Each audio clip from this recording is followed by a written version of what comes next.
Here's how I set up my Rubik's Cubes in 60 seconds. First, we're taking off all the center caps. Then I put 6 drops of DNM37 to make the cube fast. 1 drop of Mystic. And 2 drops of Silk to make the cube more controllable. And then break all that in. Then I put a little bit of Max Fleet. Wipe that off. And then break it in again. I felt like this cube was a little too fast, so I put another drop of Mystic in. Now I'm adjusting all the tensions. And now the screw depths.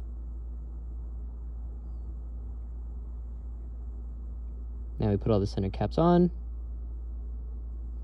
Break it in a little bit more, and then do a quick solve.